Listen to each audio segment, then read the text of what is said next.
dia lelaki, kalau dia perempuan saya ratukan, kok ndak sungguh-sungguh, itu rugi panjenengan sendiri.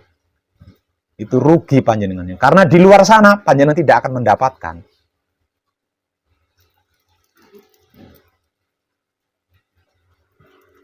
Itu loh gaibnya, gaib wahyu pancagaib.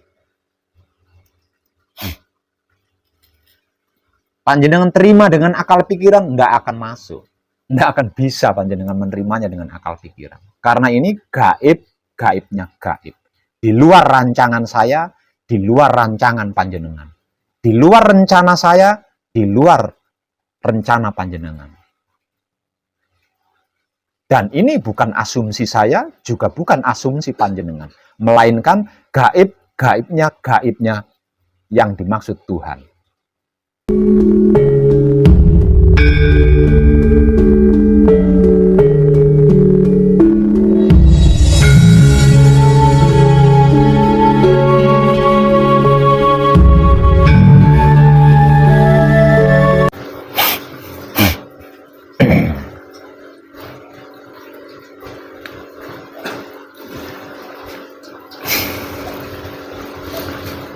Digunakan untuk menikmati rasanya kelakuan. Jangan dibiarkan, jangan diikuti.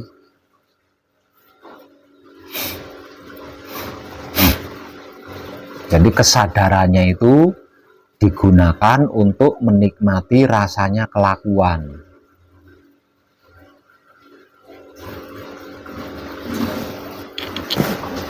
Kalau tidak, yaitu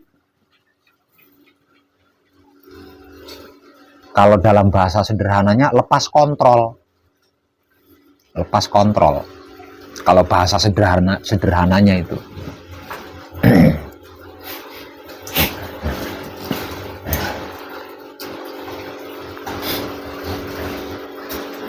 Dan jangan lupa, selama manekung, selama gembleng, kan kita sedang berlatih di situ. Sedang berlatih menikmati rasanya kelakuan dengan kesadaran cinta kasih sayang. Jangan pernah lupa itu. Artinya, selama manekung, selama gembleng kan harus itu terus yang kita lakukan. Berhenti, ya melayang pikirannya, melambung.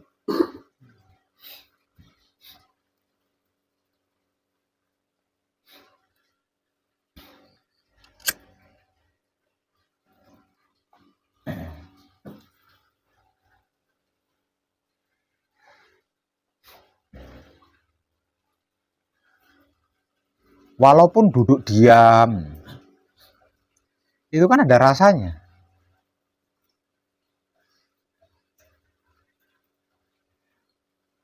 Intinya apapun yang terjadi pada diri kita, itu semua ada rasanya. Nggak ada yang nggak ada rasanya, itu nggak ada. Mau diam, mau bergerak,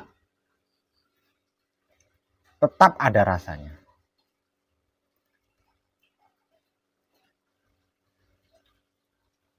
Lah, rasa itulah yang dinikmati.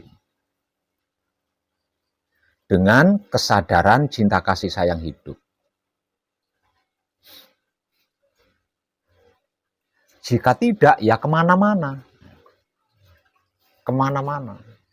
Kalau tidak.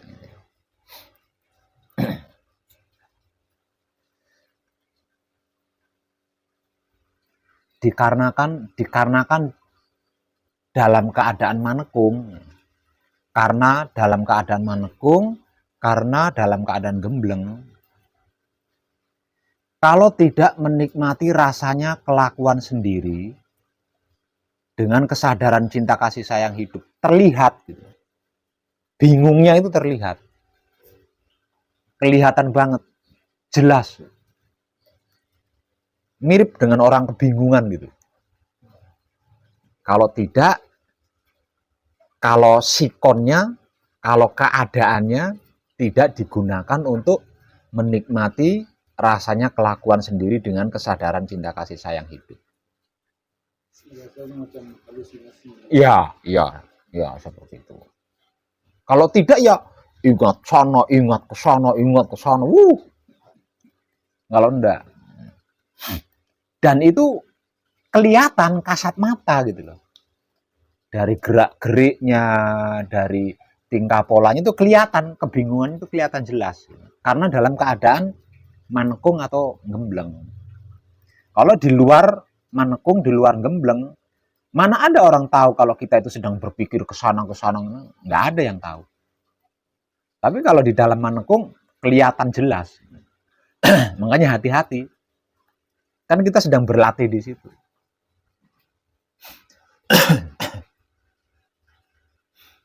Dan itu nanti ilmu kerjanya kita itu nantinya.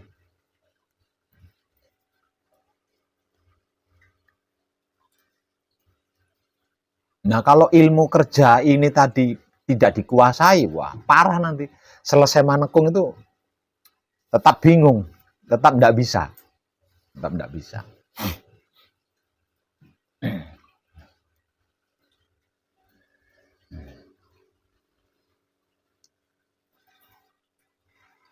Rasa itu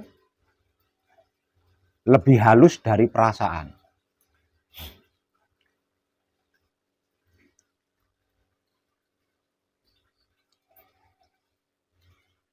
Namun sehalus apapun, rasa itu nyata gitu. Beda dengan perasaan. Kalau perasaan kan hanya kira-kira. Tapi kalau rasa itu pasti. Artinya selembut apapun, sehalus apapun, rasa itu pasti, jelas. Jadi untuk menikmati rasanya kelakuan itu sesungguhnya mudah sekali. Karena rasa itu jelas gitu loh. Sudah jelas, pasti pula. Jadi jika punya alasan menikmati rasanya kelakuan itu sulit, saya nolak. Saya menolak. Karena rasa itu jelas banget. Rasa itu jelas banget. Dan pasti dia. Apapun yang terjadi pada diri kita, semuanya itu diliputi dengan rasa. Apapun itu. Bahkan kedipan mata ada rasanya. Kedipan mata itu. Ketika tubuh kita diam, mendengarkan sesuatu, itu juga ada rasanya. Artinya tidak ada sesuatu apapun tentang diri kita yang tidak ada rasanya di dalam.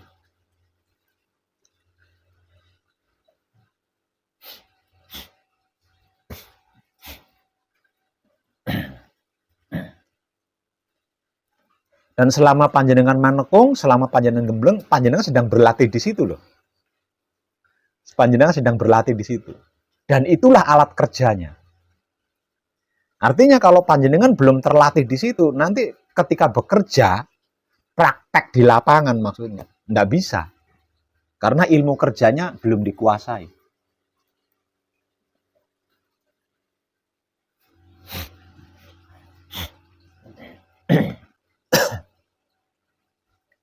Hanya dengan itu. Kita tidak membutuhkan sarana apapun.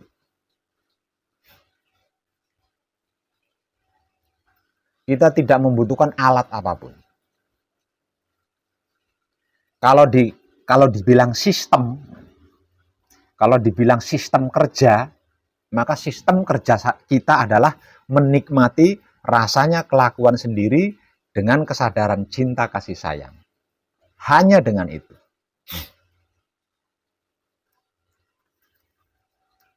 Kalau tidak, seperti mengejar bayangan sendiri di bawah terik matahari. Kalau enggak,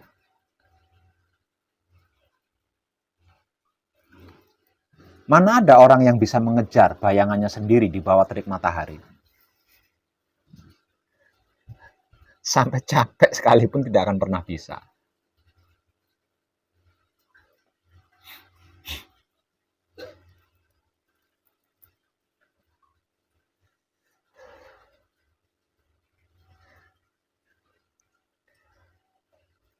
Dan kadangan kita malam ini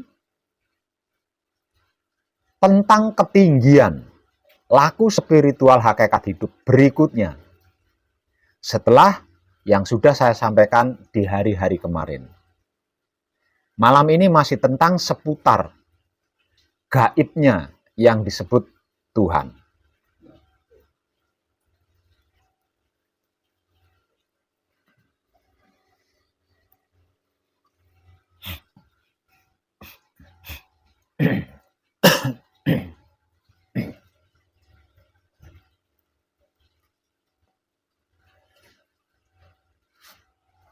Mendiang Romo Semono Sastro Hadijoyo itu berkata,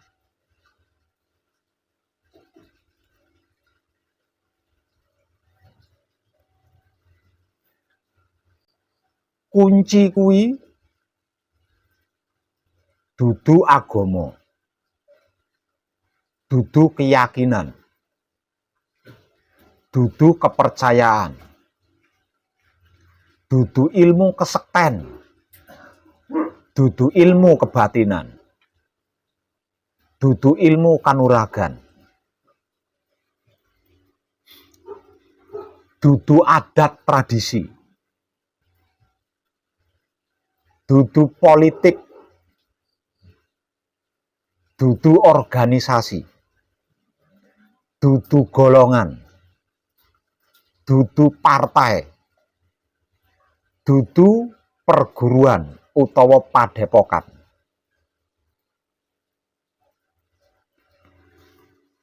Kunci kuwi urip. Urip kuwi gaib, gaibing gaib. Itu kata mendiang Romo Semono Sastro Hadijoyo.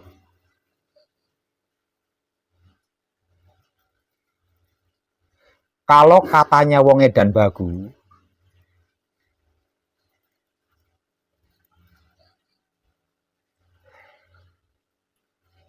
wahyu panca gaib itu bukan agama.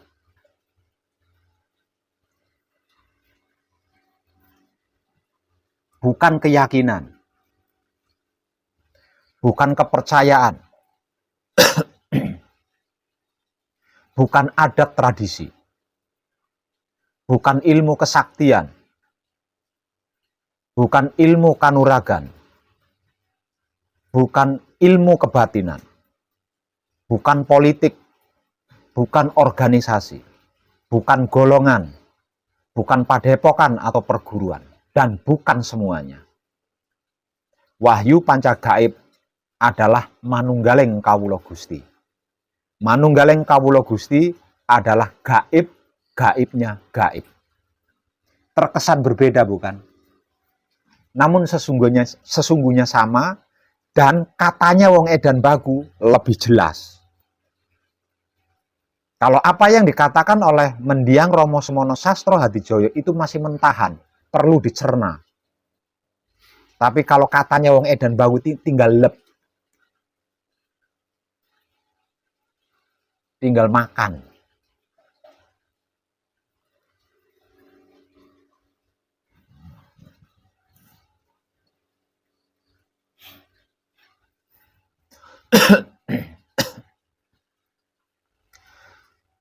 Dari dua penyampaian tadi, kita bisa menyimpulkan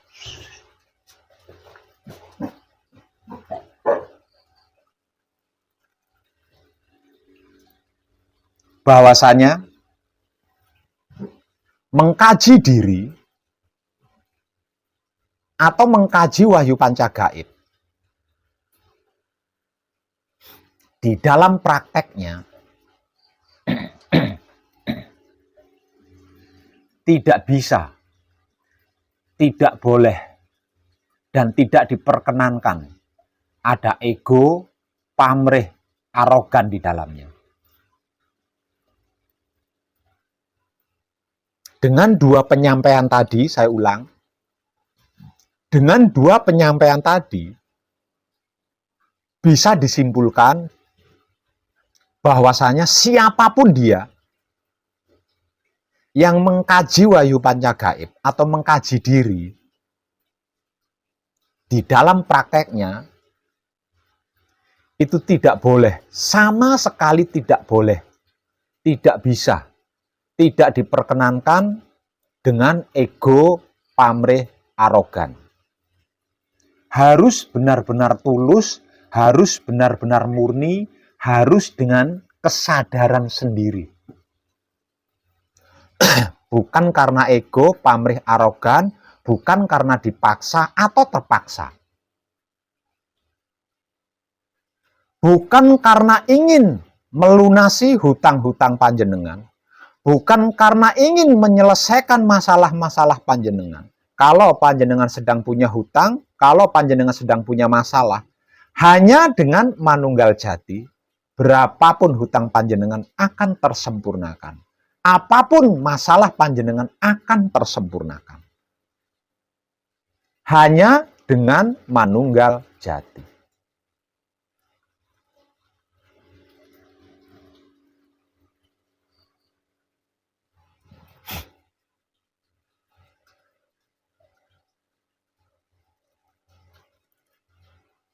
Walaupun panjenengan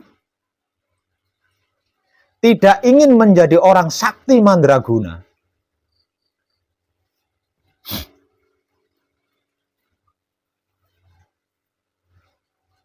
hanya dengan manunggal jati, dimanapun panjenengan berada, pasti keselamatan panjenengan akan tersempurnakan.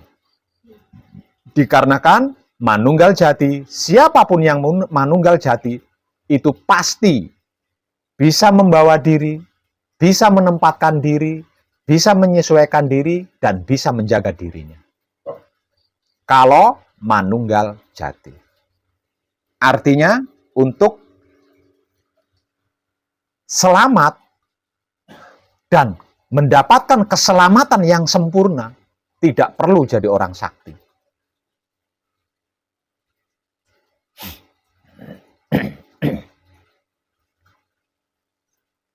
Aneh bukan? Itulah gaibnya gaib. Itulah gaibnya wahyu pancagaib. Itulah gaibnya hidup, itulah gaibnya yang dimaksud Tuhan.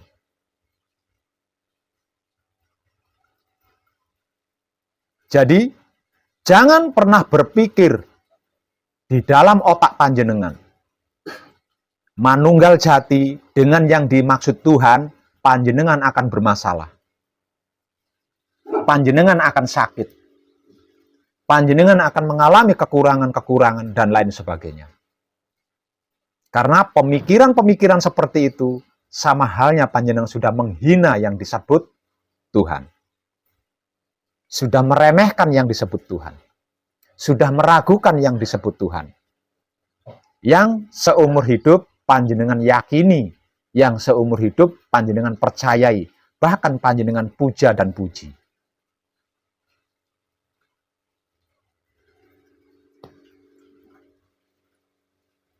Justru masalah-masalah kita yang kita alami selama hidup di dunia ini, itu dikarenakan tidak dalam sikon manunggal jati.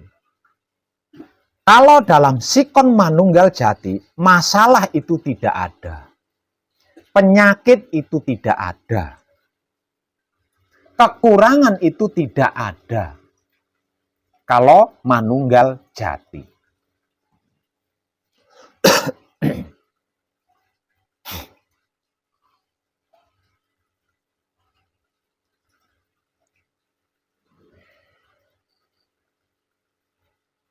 Dikarenakan dalam sikon manunggal jati, dalam situasi dan kondisi manunggal jati maksudnya, apapun kelakuan kita sudah pasti mijilake Romo, sudah pasti mewujudkan atau menyatakan yang dimaksud Tuhan.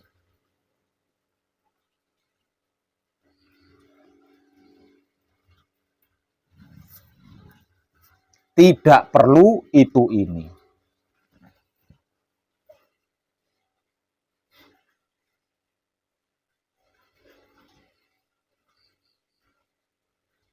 Dan prakteknya amat sangat sederhana. Bahkan kemungkinannya sangat tipis sekali mencucurkan keringat, memeras tenaga. Kemungkinannya itu sangat tipis. Memeras tenaga, menguras keringat, itu kemungkinannya sangat tipis. Kenapa saya katakan kemungkinannya sangat tipis? Lawang ketika manembah hanya diam. Di luar manembah menikmati rasanya kelakuan sendiri dengan kesadaran cinta kasih sayang hidup. Memeras keringat, menguras tenaganya di mana?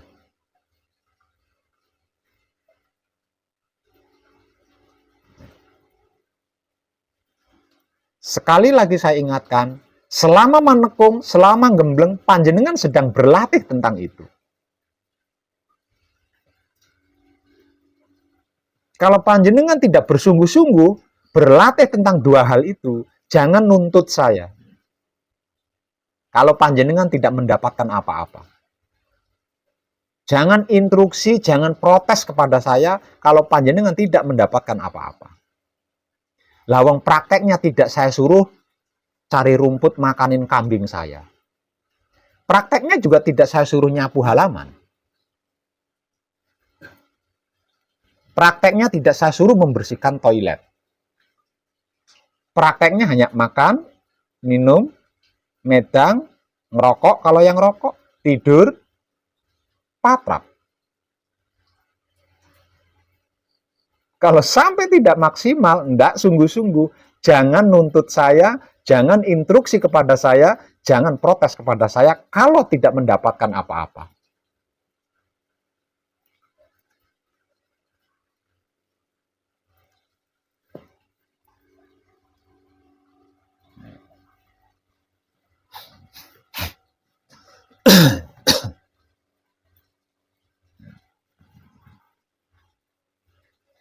Punya penyakit,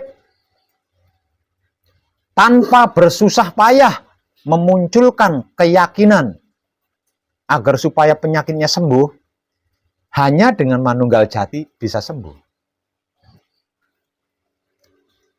Punya masalah, tanpa bersusah payah mencari solusi ke sana ke sini, jalan keluar ke sana ke sini, hanya dengan makan, minum, medang, rokok bagi yang merokok, tidur sepuasnya, patrap sama di sekedarnya, bisa selesai.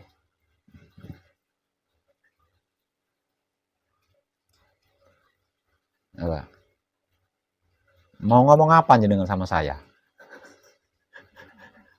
Nah, enggak saya suruh nyari rumput buat kambing saya, enggak. Saya suruh bersihin toilet, tidak. Saya suruh nyapu halaman, enggak. Ayo. Kalau sampai tidak bersungguh-sungguh, enggak maksimal tentang dua hal ini, jangan nuntut saya kalau enggak dapat apa-apa.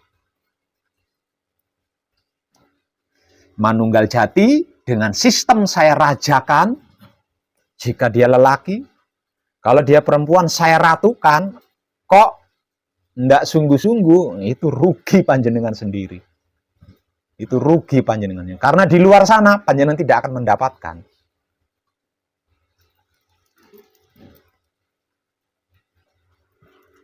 Itu loh gaibnya, gaib wahyu pancagaib. Panjenengan terima dengan akal pikiran, nggak akan masuk. Nggak akan bisa panjenengan menerimanya dengan akal pikiran. Karena ini gaib, gaibnya gaib. Di luar rancangan saya, di luar rancangan panjenengan. Di luar rencana saya, di luar rencana panjenengan. Dan ini bukan asumsi saya, juga bukan asumsi panjenengan. Melainkan gaib, gaibnya yang dimaksud Tuhan.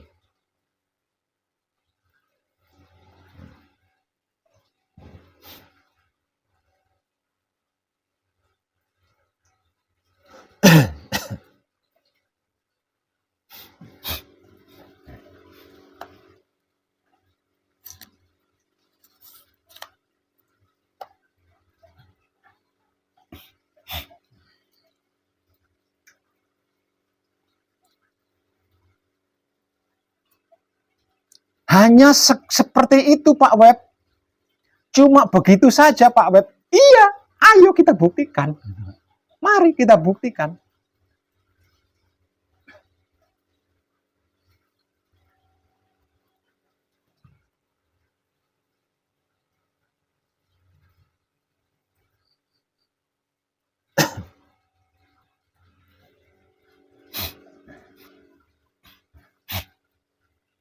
Yang lainnya tidak penting, tidak perlu.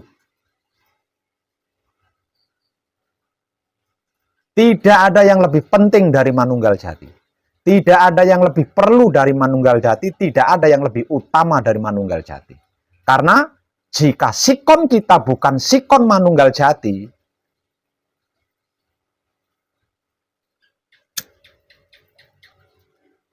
hukum alamnya manusia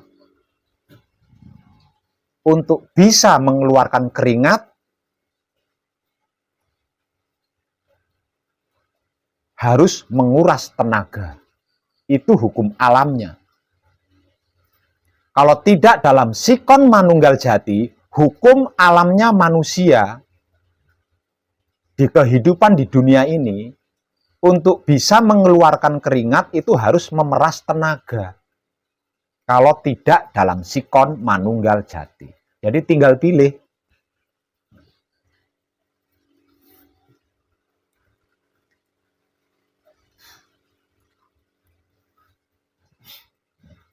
Yang lain selain itu Pak Web tidak penting, tidak perlu, dan bukan utama. Kenapa saya katakan tidak penting? Kenapa saya katakan tidak perlu dan bukan yang utama? Karena setiap manusia hidup itu punya peran cerita sendiri-sendiri. Nah, kalau seperti itu mau diapain? Mau ngapain? Setiap manusia hidup itu sedang menjalankan peran ceritanya sendiri-sendiri. Gitu. Nah, kalau sudah seperti itu mau apa coba? Jadi jangan ambil pusing, jangan dibuat pusing.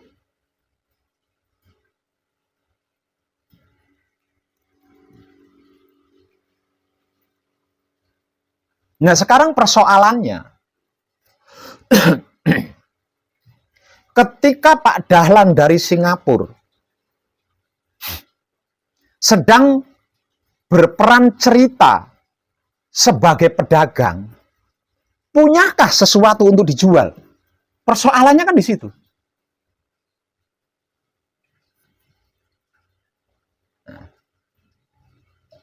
Ketika kadang dari Trenggalek diberi peran cerita sebagai pembeli, punya uang nggak untuk membeli?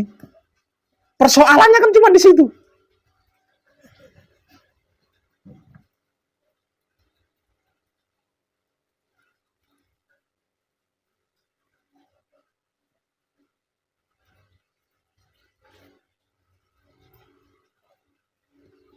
Ketika kadang dari Blitar diberi peran cerita, punya hutang, dan harus melunasi hutangnya. Persoalannya kan, ketika kadang kita dari Blitar ini sedang berperan cerita mau membayar hutang, punya uang enggak untuk membayar hutang? Persoalannya kan di situ toh.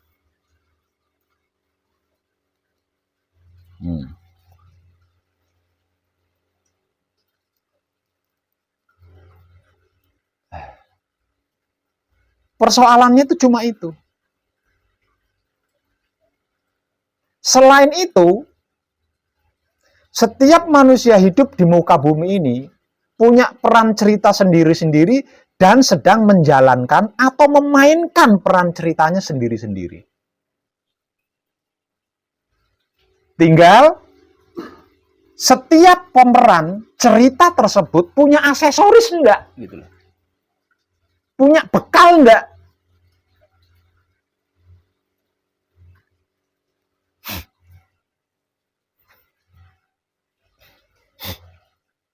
Kalau tidak, ya nggak ada lebihnya. Kurang dari cukup. Dikarenakan tidak ada lebihnya, kurang dari cukup, tidak bisa bersyukur. Dikarenakan tidak bisa bersyukur, tidak bisa berkesadaran. Tidak memiliki kesadaran.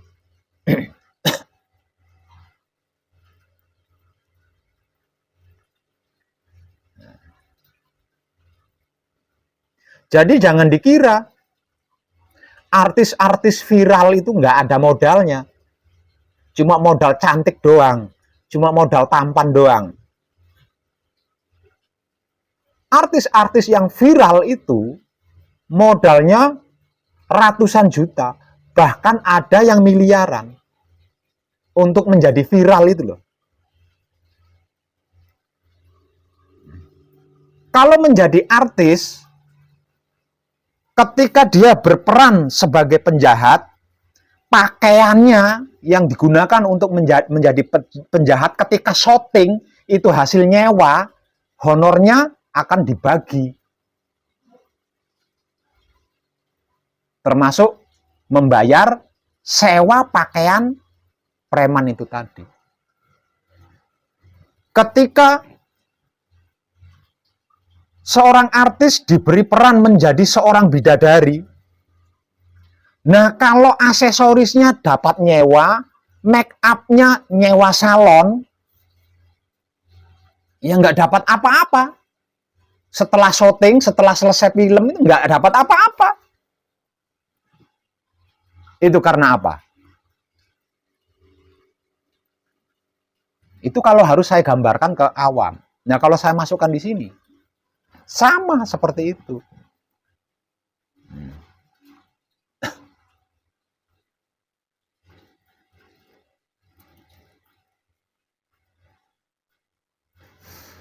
Jadi jangan dikira artis-artis tampan, artis-artis cantik, bukan. Kecantikan mereka itu beli. Di make up, ada yang make up itu.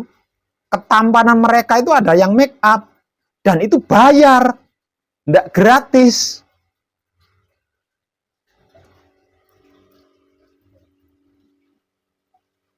Nah kalau di dalam laku sama. Ketika panjenengan diberi peran, dan panjenengan tidak punya modal untuk menjalankan peran itu, persoalannya kan di situ toh.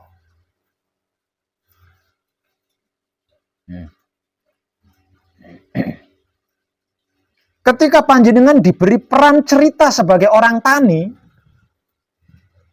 nah ketika menjalankan peran cerita sebagai orang tani, ini panjenengan punya cangkul tidak? Punya sawah enggak untuk dicangkul? Kan persoalannya di situ toh.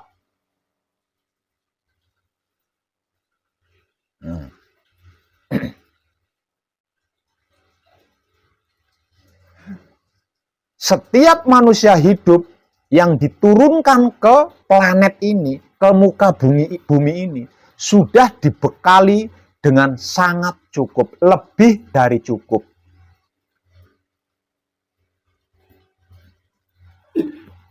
Tapi kenapa? Ketika diberi peran hutang uang, yang kemudian hutang uang itu harus dilunasi, dan ketika berperan melunasi hutang, nggak punya uang, kan nggak masuk akal, wong sudah dibekali lebih dari cukup. Kenapa hal ini terjadi? Dikarenakan tidak dalam sikon manunggal jati. Sehingganya tidak mengerti, tidak memahami, dan tidak mengetahui bekal apa yang diberikan oleh yang dimaksud Tuhan untuk kehidupan di dunia ini.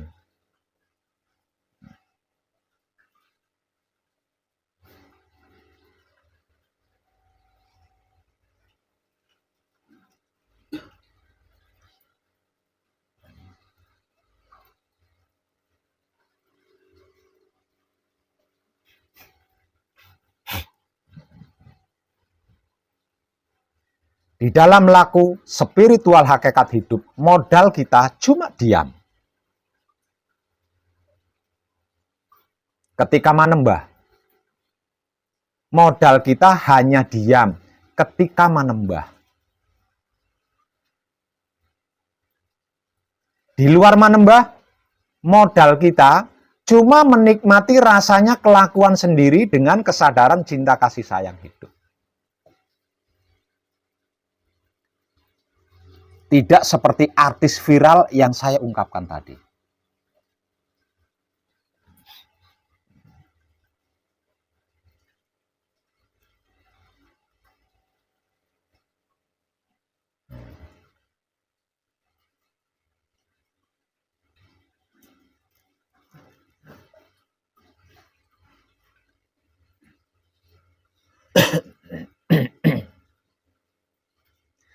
Jadi saya ulang, jangan pernah berpikir kalau sedang sakit, mengkaji wahyu panca gaib, kemudian penyakitnya tidak sembuh jika tidak berobat.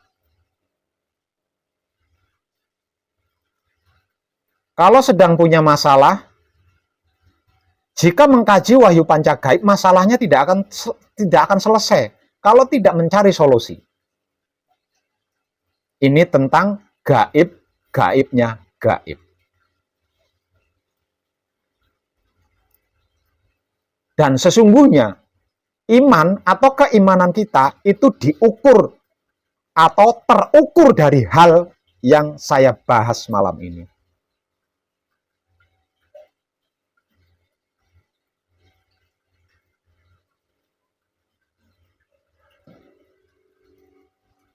Jadi, kalau panjenengan percaya adanya yang dimaksud Tuhan, seberapa percayanya panjenengan dengan yang dimaksud Tuhan itu terukur dan teruji di bagian ini. Kalau panjenengan yakin adanya yang dimaksud Tuhan, keyakinan panjenengan terhadap yang dimaksud Tuhan itu akan diuji dan diukur di bagian ini.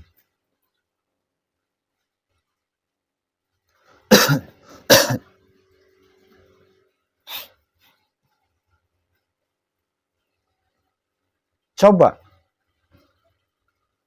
panjenengan kaji. Andai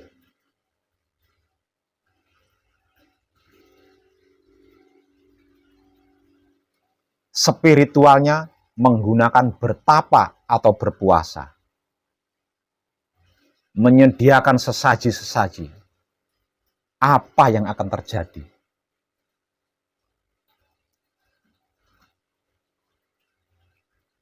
Tidak menggunakan semua itu saja, hanya dengan tidur sepuasnya, makan secukupnya, minum secukupnya, medang secukupnya, ngerokok kalau yang ngerokok, patrap sama di sekedarnya, itu saja panjenengan begini.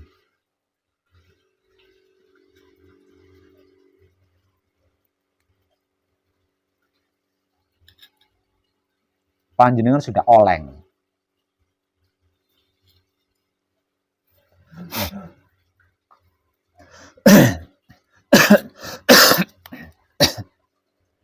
Hanya wong edan bagu.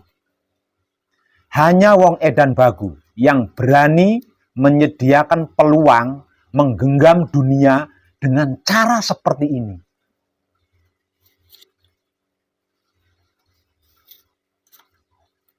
Setahu saya, selain wong edan bagu, belum ada yang berani. Tinggal panjenengan bersungguh-sungguh atau tidak. Itu saja.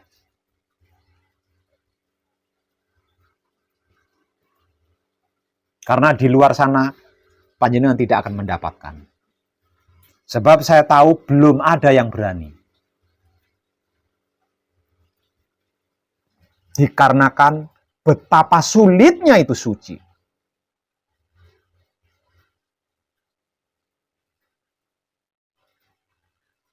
Sebab karena itu suci disebut sebagai gaib. Karena saking sulitnya. Bahkan bisa dikatakan mustahil makhluk bisa meraihnya. Bahkan bisa dikatakan mustahil ada makhluk yang bisa meraih suci.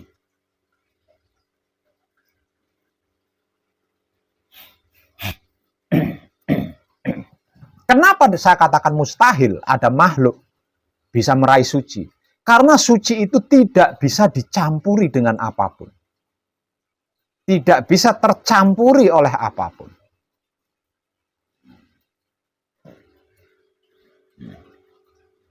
Artinya,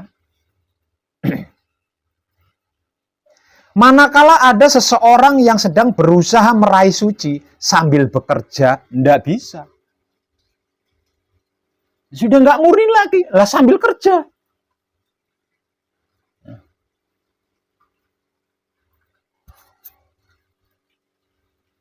Mau makan, harus berusaha dulu mencari bahan makanan. Setelah mendapatkan bahan makanan, harus mengolah dan memasak bahan makanan itu untuk bisa dimakan. Mana bisa meraih suci?